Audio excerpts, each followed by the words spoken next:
새생명 행복축제가 이제 3주 앞으로 다가왔습니다. 아침마다 우리 전도에 대한 그런 이제 그 마음가짐을 위한 그런 글들과 기도 제목이 올라가고 있는데, 우리 같이 마음을 모아서 그렇게 기도해 주시면 좋을 것 같습니다. 저는 새생명 행복축제 당일 하루의 그 시간보다도 이 과정이 훨씬 더 중요하다 좀 생각이 됩니다. 그래서 매일 올라오는 기도 제목들을 가지고 모두가 함께 또 마음을 모아주시면 감사하겠습니다. 오늘 말씀 마가복음 우리 2장 18절에서 22절 말씀 같이 읽도록 하겠습니다.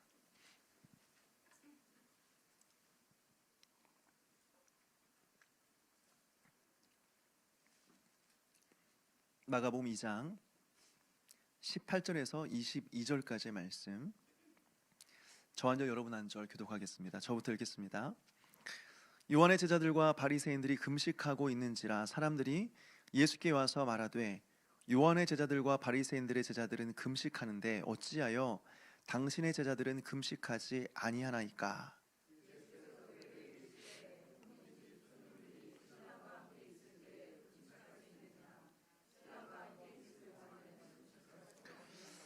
그러나 신랑을 빼앗길 날이 이르리니 그날에는 금식할 것이니라.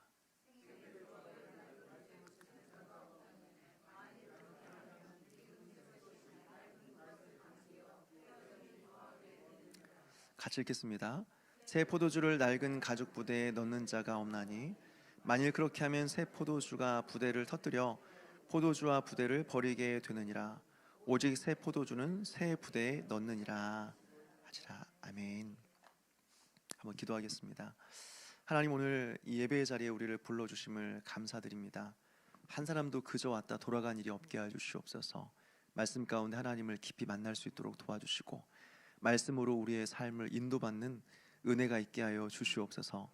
감사를 드렸고 예수님의 이름으로 기도하옵나이다. 아멘. 제가 군에 입대하기 전에 많은 사람들에게 들었던 말이 있습니다. 군대 가면 절대 튀지 말아라. 절대 튀면 안 된다. 너무 잘했어도 안 되고 너무 못했어도 안 된다. 딱 중간만 해라. 그래야 군 생활을 편하게 할 수 있다. 이 이야기를 들었습니다. 처음엔 이게 무슨 말인지 잘 몰랐는데요, 군대를 가보니까 이게 무슨 말인지 알겠더라고요. 너무 잘하면 잘한다고 그 사람만 시켜요. 그리고 잘하면 많은 사람들의 시기를 받게 됩니다. 또 너무 못하면 그것 때문에 이제 이 공동체에 손해를 끼치게 되고 많은 사람들에게 무시를 받게 되죠. 계속해서 다른 사람들에게 무시를 받다 보니까 이제는 주눅이 들어서 뭘 해도 자신이 없어요. 자존감이 바닥이 되는 거죠. 그저 중간에서 있는 듯 없는 듯 그렇게 있는 것이 군 생활을 가장 편하게 할 수 있는 방법이라는 사실을 군 생활하면서 많이 이렇게 느끼게 되었습니다. 어떻게 해서든지 튀면 고생이다 라고 하는 거죠. 그래서 이 군 입대 최근에 했던 우리 대규와 재범이에게도 군대 갈 때 이야기해 줬습니다. 대규야, 재범아, 절대 군대 가면 튀면 안 된다. 절대 나서지 말아라. 중간만 하면 된다. 이 이야기를 제가 당부를 해주었습니다. 여러분, 오늘 예수님께서 그랬습니다. 예수님 그 당시에 굉장히 튀는 존재였습니다. 그 당시에 이스라엘에는요, 기존의 질서라는 것이 있었습니다. 로마라는 나라가 있었고, 그리고 왕이 있었고, 사내들인이라고 하는 종교 지도자들의 집단이 있었습니다. 그 아래 이스라엘 백성들이 있었습니다. 이것은 그 시대에 굉장히 중요한 하나의 질서였습니다. 절대 깨지면 안 되면 중요한 질서였습니다. 그런데 이 모든 질서를 뒤흔드는 존재가 있었으니, 세상을 어지럽게 하는 존재가 있었으니 바로 예수 그리스도였습니다. 그런 제사장도 아니었고 왕족도 아니었습니다. 그렇다고 바리새인도 아니었습니다. 그렇다고 바울처럼 무슨 대단한 랍비의 수제자도 아니었습니다. 그저 시골에서 자란 목수의 아들이었습니다. 그런데 가는 곳곳마다 기적이 일어나요. 그리고 그의 가르침에 모든 사람들이 다 깜짝 놀랍니다. 그래서 다 예수를 주목하고 따르는 것이죠. 이것 때문에 두 가지 현상이 일어났습니다. 하나는 많은 사람들이 예수를 대단하게 보고 따르는 무리들이 생겨났습니다. 그리고 또 한 가지는 예수님을 시기하는 무리들이 생겨났습니다. 바로 종교 지도자였습니다. 이들은 예수님이 가는 곳곳마다 따라다니면서 트집 잡고 책 잡고 공격하기 시작했어요. 다시 말해서 예수님의 고난이 시작이 되는 것이죠. 그 중에 하나가 오늘 금식에 대한 질문이었습니다. 우리 18절 말씀 우리 같이 한번 읽어보겠습니다. 18절 시작. 요한의 제자들과 바리새인들이 금식하고 있는지라 사람들이 예수께 와서 말하되 요한의 제자들과 바리새인들의 제자들은 금식하는데 어찌하여 당신의 제자들은 금식하지 아니하나이까. 이것은 금식에 대한 질문이죠. 그리고 이것은 예수님을 트집 잡기 위한 그런 질문이었습니다. 왜 다른 제자들은 다 금식하는데 당신의 제자들만 금식하지 않습니까? 라고 하는 거죠. 먼저 여기서 우리가 살펴볼 것은 과연 성경이 금식에 대해서 뭐라고 가르치고 있느냐라고 하는 것이죠. 사실 성경에서 금식에 대해 명확하게 규정해 놓은 때는 1년에 딱 한 번밖에 없습니다. 그게 언제인가? 바로 대속죄의 일입니다. 모든 이스라엘 백성들이 한 해를 시작하면서 이날 다 모여서 하나님 앞에 회개하는 것이죠. 이날 딱 하루 하나님께서 명시적으로 금식하라고 명령하신 날입니다. 물론 그 이외에도 가끔씩 이스라엘은 개인적으로 또는 공동체적으로 금식을 하기도 했습니다. 나라가 망했다든지 아니면 전쟁에 패했다든지 이럴 때요. 그러나 원칙적으로는 대속죄일에 딱 한 번 모여서 금식을 했다라고 하는 겁니다. 그리고 이 금식은 죄에 대한 슬픔과 회개와 관련된 것이었습니다. 근데 시간이 지나면서 어떻게 해요? 이 금식이 변하기 시작하죠. 먼저는 이 금식의 횟수가 점점 늘어나기 시작했습니다. 1년에 이제는 한 번이 아니라 일주일에 2번씩 금식하기 시작했습니다. 그럴 때로는 그것보다 더 자주 금식을 했습니다. 왜 이렇게 자주 금식을 했는가? 이 금식은 국가나 개인의 죄에 대한 깊은 슬픔과 회개 때문이 아니라 자신의 신앙을 보여주기 위한 것이었습니다. 다시 말해서 금식을 자주 한다는 것은 이 사람이 얼마나 하나님 앞에 경건한 사람인지, 이 사람이 종교적 열심이 얼마나 대단한지를 이 금식을 통해서 보여줬다라고 하는 것이죠. 여러분, 오늘날도 마찬가지 아닙니까? 금식 기도했다, 특별히 40일 금식 기도를 평생에 한두 번 했다, 그러면 굉장히 특별한 사람으로 보게 되죠. 제가 아는 목사님의 아버님 같은 경우도, 그분도 목사님이셨는데 40일 금식 기도 하시다가, 교회를 위해서 40일 금식 기도 하시다가 돌아가셨다는 소식을 들었습니다. 그런 분들 같은 경우는 보통 신앙을 가진 분들이 아니시죠. 대단한 분들이죠. 그리고 그런 아버지를 두었다는 것을 매우 자랑스럽게 생각하는 거죠. 이렇게 금식과 믿음은 사실 굉장히 밀접하게, 긴밀하게 연결되어 있습니다.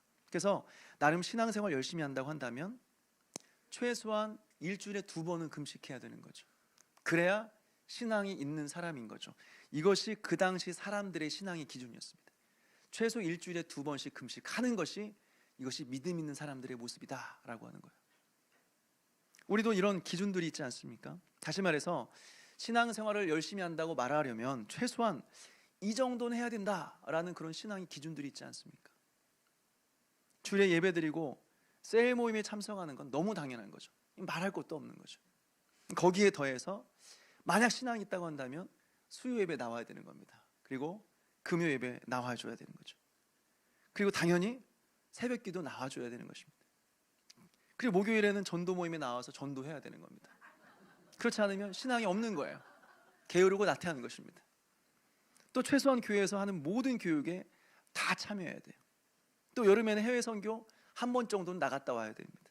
이 정도는 해줘야 신앙이 있다 생각할 수 있는 거죠. 이렇게 하지 않으면 어떻게 해요? 이제 지적을 당하기 시작합니다. 아니, 집사님은 직장도 안 가고 낮에 할 일도 없는데 왜 목요일날 전도 안 나와? 아니, 집사님은 교회 등록한 지 10년 넘었는데 왜 아직까지 교리반 수료를 못했어? 요즘 바빠? 지난번에 보니까 특별 새벽 기도에 안 나왔대? 이런 이야기를 또 듣게 되기도 하는 거죠. 또 반대의 경우도 또 생깁니다. 아예 형식 자체를 무시해버려요. 다 필요 없어. 신앙생활은 하나님과 나와의 관계지, 신앙생활은 억지로 하는 게 아니야. 자발성이 있어야지. 형식이 중요한 게 아니라 마음이 중요하지.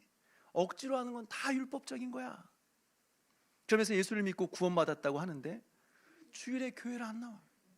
주일에 교회를 안 나와. 그리고 예배를 한 번도 제대로 드린 적이 없어요. 또 하나님의 자녀라고 말하면서 1년에 단 한 번도 기도하지 않습니다. 여러분, 그렇게 신앙생활 할 거면 뭐하러 교회 다니세요? 그냥 혼자 집에서 신앙생활 하지 뭐하러 교회 등록하셔서 신앙생활 하려고 하세요? 둘 다 사실은 극단적인 것입니다. 둘 다 사실은 지나친 것입니다. 오히려 오늘 성경을 보게 되면 예수님이 금식 자체를 부정하진 않으세요. 금식 같은 거 다 필요 없어. 그건 다 율법적인 거야. 이제부터 금식 같은 거 이제 안 해도 돼. 예수님께서 이렇게 말씀하셨습니까? 아니에요. 우리 19절과 20절 말씀을 같이 한번 읽겠습니다. 19절 20절 시작. 예수께서 그들에게 이르시되 혼인집 손님들이 신랑과 함께 있을 때에 금식할 수 있느냐? 신랑과 함께 있을 동안에는 금식할 수 없느니라. 그러나 신랑을 빼앗길 날이 이르리니 그날에는 금식할 것이니라. 예수님께서 뭐라고 말씀하십니까? 맞다. 금식할 때가 있다. 신랑을 빼앗길 때는 그때는 금식해야 된다. 그러나 지금은 아니다.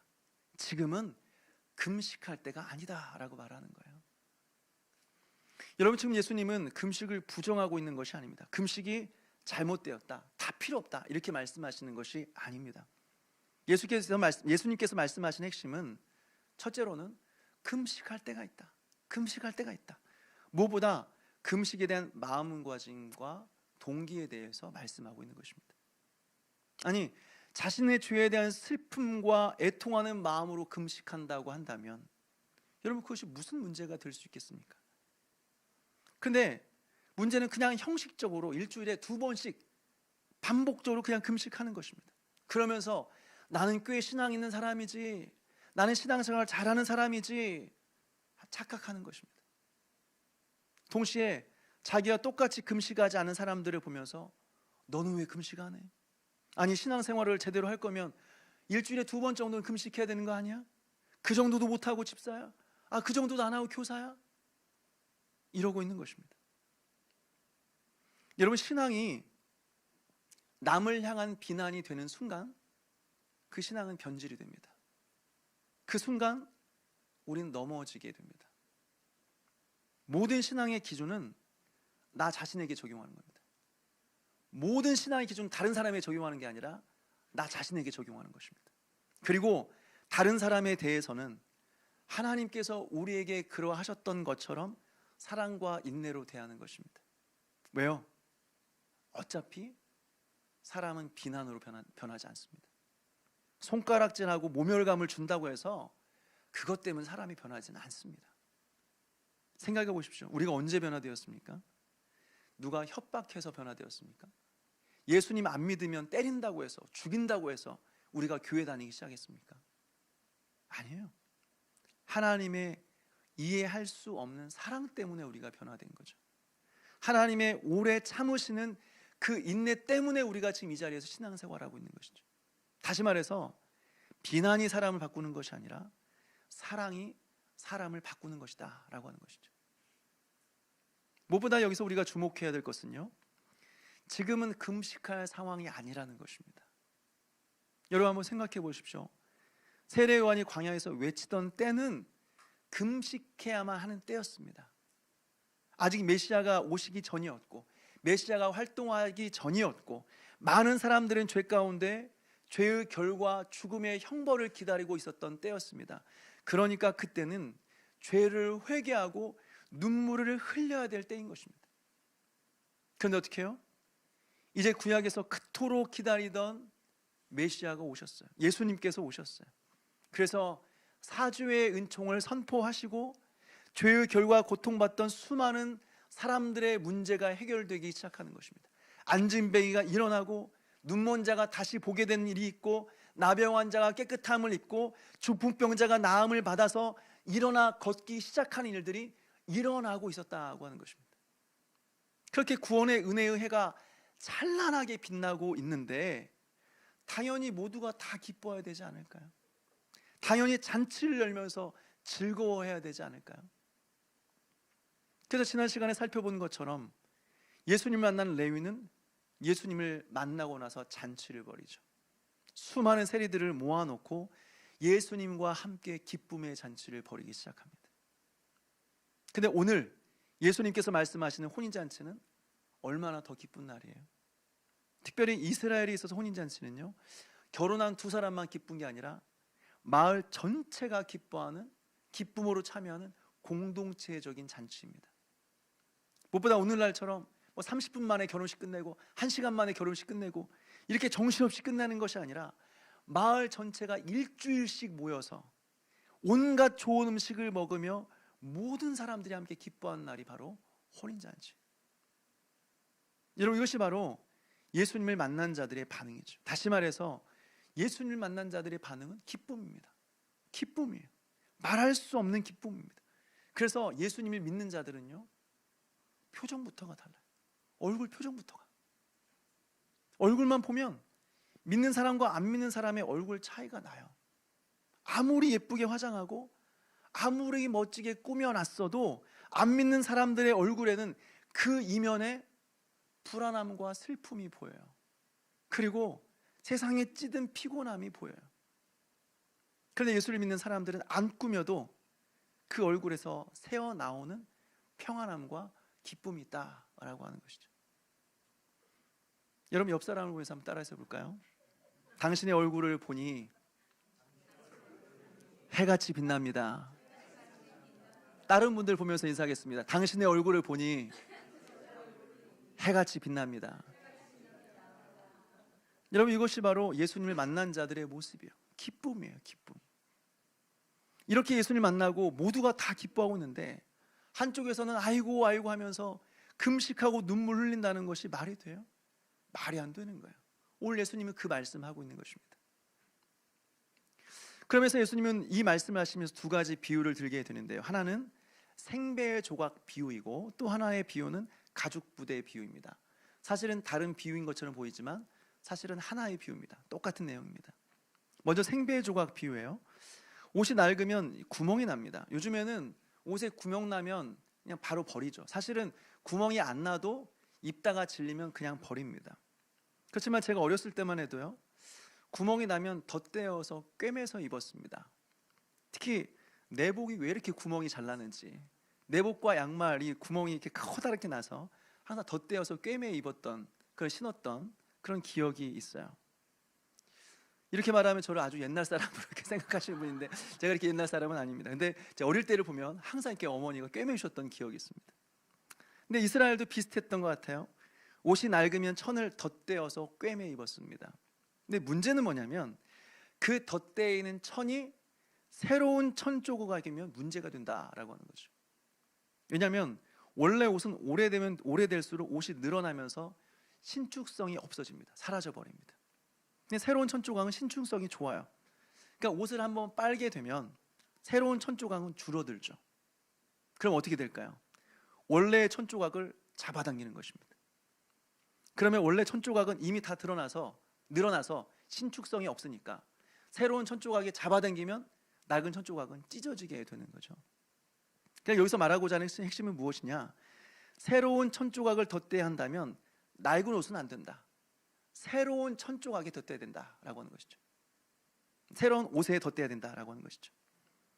가죽 부대 비유도 마찬가지입니다. 이스라엘에서는 포도주를 병이 아니라 가죽 부대에 담아 보관을 했습니다.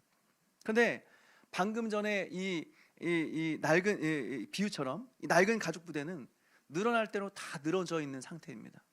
그래서 신축성이 없어요. 근데 새로운 포도주는 어떻습니까? 막 발효가 되면서 안에서 이렇게 막 부풀어 오르게 되죠. 그러니까 새 포도주를 낡은 가죽 부대에 담아두면 어떻게 해요? 낡은 부대가, 가죽 부대가 터지거나 찢어지게 되는 일들이 일어나는 거죠. 그러니까 새 포도주를 어디에 담아야 되느냐? 새 부대에 담아야 된다라고 하는 것입니다.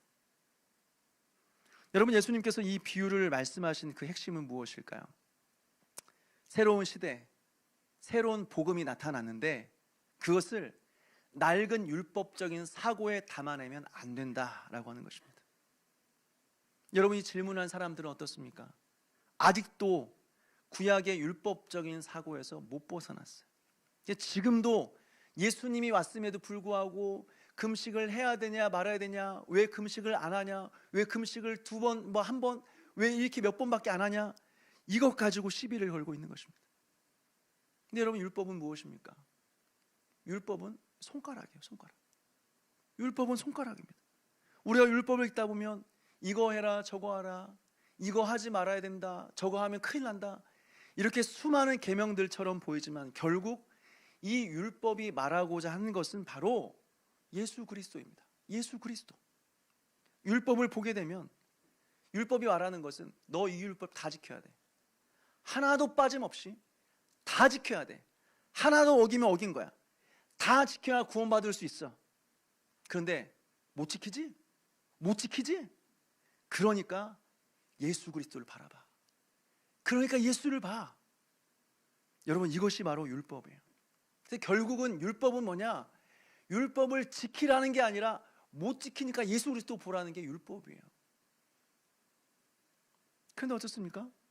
율법이 가리키고 있는 예수님, 그 복음이 왔는데 사람들은 아직도 못 알아봐요.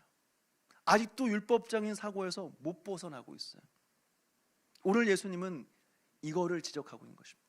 이 부분을 새 포도주는 새 부대에 담아야 되는 것이다. 다시 말해서 복음이 왔으면 이 복음은 율법이 아니라 이제는 새로운 그릇에 담아야 된다라고 하는 것을 말씀해 주고 있는 거죠. 그렇다면 여러분, 이 말씀 앞에서 우리에게 있어서 낡은 가죽 부대는 무엇이 있을까 좀 생각해 보았으면 좋겠습니다. 여러분, 무엇이 우리로 하여금 복음을 복음으로 받아들이지 못하게 할까요? 여러분, 우리가 아무리 오랜 시간 동안 예수 그리스도를 믿고 신앙생활을 하는데도 불구하고 안 변하는 이유가 있습니다. 아무리 오래 기도하고 아무리 많이 성경을 읽어도 안 변하는 이유가 있습니다. 그것은 바로 우리의 생각의 틀이 안 바뀌기 때문에 그렇습니다. 신앙생활을 열심히 하는데 우리의 생각의 틀은 안 바뀌어요. 아무리 하나님의 말씀을 들어도 늘 자기식으로 해석해요. 늘 자기식으로 받아들여요. 그러니까 오래 신앙생활에도 안 바뀌는 거예요. 그래서 어떤 나라에 복음이 들어가면요, 순수한 복음이 들어가는 경우는 없습니다. 언제나 그 복음은 그 나라식으로 해석이 돼요. 그 나라식으로 변화돼요. 선교학에서는 이것을 상황화라고 합니다. 좋게 말해서 상황화인데 그것이 좀 지나치게 되면 복음의 변질이라고 말할 수 있는 거죠. 변질입니다. 그래서 이름만 기독교예요. 근데 그 기독교를 들어가 보면 기독교가 아니에요. 이상한 종교예요. 이상한 혼합주의적인 이상한 종교가 되어버리는 거죠. 우리나라 같은 경우는 어떤 것들이 있을까요? 첫째로는 샤머니즘입니다. 샤머니즘. 우리나라 사람들은 샤머니즘이 우리 안에 깊게 뿌리 박혀 있습니다. 샤머니즘은 무엇입니까? 모든 만물에 신이 깃들여 있다. 모든 만물에 신이 깃들여 있습니다. 그래서 그 신을 향하여서 정성을 쏟으면 어떻게 해요? 복을 받는다는 것입니다. 복을 받는다. 그래서 우리나라는 기독교가 들어오기 전부터 새벽 기도가 있었습니다. 새벽에 정한수를 떠놓고 비나이다 비나이다 했습니다. 이게 새벽 기도랑 아주 비슷해요. 그 새벽마다 신을 향하여서 나의 정성을 보이는 것입니다. 정성을 쏟는 것입니다. 그럼 어떻게 해요? 그 신이 나의 정성과 나의 노력을 보고 그 사람에게 복을 주는 거죠. 근데 문제가 뭐예요? 은혜가 무엇인지 아무리 설명해도 그러니까 이해를 못하는 것입니다. 하나님께서 값없이 우리에게 구원을 선물로 주셨다고 말해도 못 알아들어. 못 알아들어. 내가 뭘 해야 되는데, 내가 그래도 공짜로 주신다고 하더라도 내가 어떻게 공짜로 받습니까? 그래도 뭐 정성이라도 보여야죠. 아무것도 안 했는데 구원을 주셨다고 하니까 도무지 그것을 이해를 못하는 것입니다. 그리고 내가 노력을 얻어서 받은 은혜이기 때문에 어떻게 해요? 그만큼 인정을 받아야 되는 거예요. 그만큼 사람들로부터 인정을 받아야 되는 것입니다. 이름도 없이 빛도 없이 이게 안 되는 것입니다. 왜? 내가 정성을 쏟았으니까. 내가 노력해서 얻어낸 결과이기 때문에. 둘째는 유교입니다. 시대가 변했다고 하지만 여전히 유교 정신이 우리나라 사람들에게 아직도 깊이 뿌리 박혀 있습니다. 물론 유교는 우리에게 좋은 유익한 부분이 참 많이 있습니다. 먼저는 기독교적으로 볼 때 부모에 대한 효를 가르쳐 주죠. 그리고 공동체의 중요성에 대해서 가르쳐 줍니다. 이것이 우리나라 사람들의 장점이고 강점이기도 해요. 그런데 기독교와 맞지 않은 부분이 무엇일까요? 가장 대표적인 것이 체면 문화예요. 체면 문화. 보이지 않는 하나님께서 나의 중심을 보신다. 이건 별로 중요하지 않습니다. 사람들이 나를 어떻게 볼까? 사람들이 나를 어떻게 평가할까? 사람들의 평가가 너무 중요한 것입니다. 사람들의 한마디 한마디, 사람들의 눈빛이 너무 중요한 거예요. 거기에 영향을 받아요. 그런데 희한하게 하나님 눈치는 안 봐. 사람들의 눈치는 보는데 하나님 눈치는 안 봐. 사람들의 평가는 중요한데 하나님의 평가에 대해서는 하나도 중요하게 생각하지 않아요. 체면 문화예요. 또 윗사람을 공경하는 문화가 있죠. 물론 나쁜 것은 아닙니다. 그렇지만 이것이 교회 안에 부작용이 일어나요. 직분이 계급이 되어버리는 것입니다. 그래서 교회 안에서도 높은 사람이 있고 낮은 사람이 있어요. 교회 안에서도. 또 나이 든 사람들이 먼저 솔선수범을 보이고 먼저 섬기는 것이 아니라 늘 나보다 나이 어린 사람이 섬겨야죠. 나이 많은 사람은 섬김을 받아야 되는 거죠.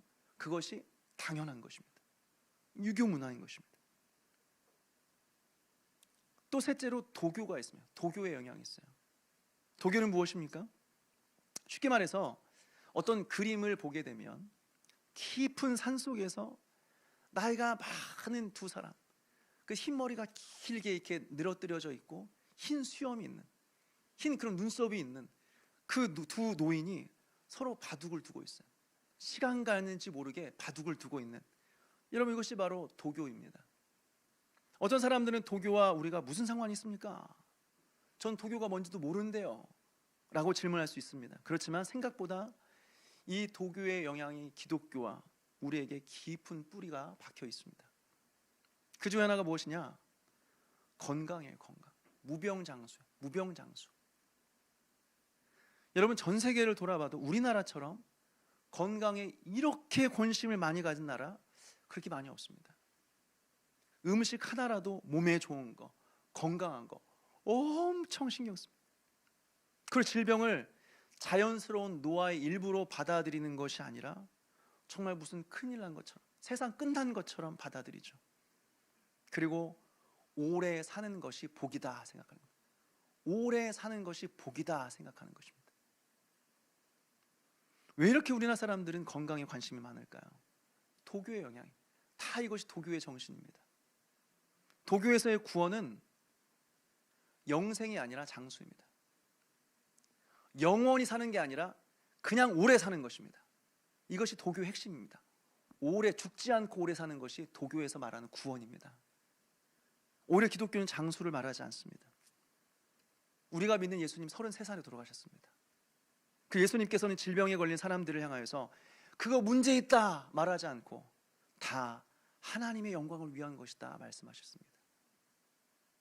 여러분 이것들은 다 중요한 것이 아니에요. 중요한 것은 우리가 죽음 이후에 부활한다는 사실이 훨씬 더 중요한 것이지 이 세상에서 안 아프고 오래 사는 것이 중요한 것은 아니다라고 하는 것입니다.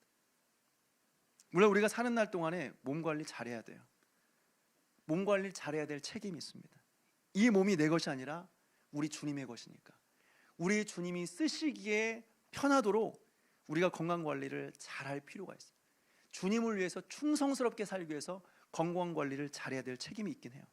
근데 지나쳐도 너무 지나치다, 정도가 너무 지나치다. 그래서 우리의 인생의 대부분이 다 몸을 위한 삶이에요. 몸을 위한 삶. 또 도교의 영향이 무엇입니까? 풍수질이에요. 풍수질이. 아니 왜 기독교인들이 왜 이렇게 묘자리에 관심 많아요? 묘자리를 좋은 대로 해야 자손들이 복받는다 하면서 묘자리 보러 돌아다니더라고요. 그리고 왜 집에 기운이 왜 좋니 안 좋니 그런 이야기를 하세요. 또 왜 이것을 위해서 또 기도 부탁을 또 하세요. 왜 또 사주를 봐요? 어떤 사람들은 사주가 과학이래요. 사주가 과학이라고 상관없다고. 그러면 사주가 과학이라고 한다면 하나님의 작정과 하나님의 섭리는 도대체 뭡니까? 하나님의 인도하심이라고 하는 것은 도대체 뭐예요? 이 모든 것들은 다 도교의 음양 오행 문화에서 오는 것들입니다. 그 그 정시에서 오는 것들이지 기독교가 아니에요. 근데 그것이 기독교화 되어서 그것이 마치 하나님의 복인 것처럼, 하나님의 은혜인 것처럼 포장이 되어서 우리가 믿고 있다고 하는 것이죠. 다 비기독교적인 것들입니다. 마지막 불교입니다. 사실 우리나라와 불교는 뗄래야 뗄 수가 없죠. 사실은 유교보다 더 긴 역사를 불교가 가지고 있습니다. 그래서 알게 모르게 불교의 정신이 우리 생각 속에 뿌리 박혀 있어요. 불교가 우리에게 가르쳐 주는 것은 무엇입니까? 인생이 고통이라는 것입니다. 인생은 고통이다. 이것을 위해서 필요한 것은 무엇이냐? 마음을 비우라는 것입니다. 집착을 버리라는 것입니다. 여기서 핵심은 무엇이냐면 우리의 고통의 문제를 죄로 보지 않는다는 것입니다. 우리의 고통의 문제를 죄로 보지 않고 단지 상처로 본다라고 하는 것이죠. 차이가 무엇인 줄 아십니까? 우리의 고통을 죄의 문제로 보면 우리가 해야 될 것은 명확합니다. 바로 회개입니다. 그리고 하나님께 돌이키는 것입니다. 이것이 신앙입니다. 근데 불교는 어떻습니까? 모든 고통을 그저 어쩔 수 없는 상처로 보는 거예요. 그래서 죄에 대한 회개와 돌이킴보다는 본인의 치유와 회복에 훨씬 더 많은 관심을 갖는다고 하는 거예요. 다시 말해서 우리의 고통의 문제를 하나님과 나와의 관계의 관점에서 생각하지 않는다고 하는 거예요. 그래서 우리의 신앙생활이라고 하는 것은 뭐냐? 단순히 내 문제 해결하는 거예요. 내 문제 해결하는 거. 단순히 내 마음의 평안, 이것이 최우선적인 목표가 되는 것입니다. 다시 말해서 하나님을 더 알고 하나님께 돌이키고, 다시 말해서 하나님께 순종하는 삶을 살아가는 것이 우리의 목표가 아니라 내가 평안한 거예요. 내 문제가 해결되는 것이 가장 중요한 거예요. 이것이 우리의 신앙의 목표가 되는 거예요. 이것이 불교예요. 여러분, 이것이 어떻게 신앙이라고 말할 수 있을까? 다 변질된 것입니다. 다 변질된 기독교가 아닌 혼합주의적인 정신이다라고 하는 것입니다. 여러분, 이렇게 우리는 알게 모르게요, 우리가 가지고 있는 버려야 할 옛 가죽 부대들이 너무나 많습니다. 이런 것들을 안 버리니까 아무리 신앙생활을 오래 하고 아무리 성경을 읽고 공부한다고 해도 안 바뀌어요. 아무리 신앙생활을 해도 안 바뀌어요. 우리의 생각의 틀이 이미 그것을 가지고 있으니까 성경을 들어도 그 식으로 해석하니까 안 바뀌어요. 그래서 어떻게 해요? 새 포도주는 새 가죽 부대에 담아야 되는 것입니다. 그럼 이것을 위해서 우리가 어떻게 해야 되나? 여러분, 성경을 대충 알면 안 됩니다. 성경을 대충 알면 안 됩니다. 성경을 제대로 알아야 됩니다. 그리고 말씀 듣고 은혜 받으면요, 그만이다, 은혜 받고 기분 좋다 하고 끝나시면 안 됩니다. 말씀 하나하나를 뼛속에 새겨야 됩니다. 뼛속에. 성경을 읽어도요, 대충 읽으면 안 됩니다. 성경 통독한다고 오디오 성경 틀어놓고 오디오 성경 들으면서 설거지하고 빨래하고 있으면 안 됩니다. 그렇게 성경 100독에도 어차피 성경 모릅니다. 100번 1000번 읽어도 어차피 성경 모릅니다. 그렇게 들어서는요. 설교를 들어도 여러분 대충 들으시면 안 됩니다. 그렇게 30년 40년 신앙생활 해도요, 어차피 하나도 안 바뀝니다. 어차피 안 바뀝니다. 설교 한 편을 들어도 정신을 차리고 들으셔야 됩니다. 그래서 다른 사람에게 똑같이 설명할 수 있을 정도로 들으셔야 됩니다. 똑같이 설명할 수 있을 정도로. 안 되면 10번이고 20번이고 들으셔야 됩니다. 그래서 완벽하게 소화를 하셔야 돼요. 그렇게 1년만 신앙생활 하시면 30년 40년 그냥 신앙생활하는 거 비교할 수 없습니다. 우리가 안 바뀌는 것은 1년조차 그렇게 신앙생활 안 했기 때문에 그렇습니다. 사랑하는 여러분, 우리 안에 있는 낡은 가죽 부대를 버리기 바랍니다. 그리고 새 포도주를 새 부대에 담는 은혜가 저와 여러분에게 있게 되기를 주님의 이름으로 축원합니다.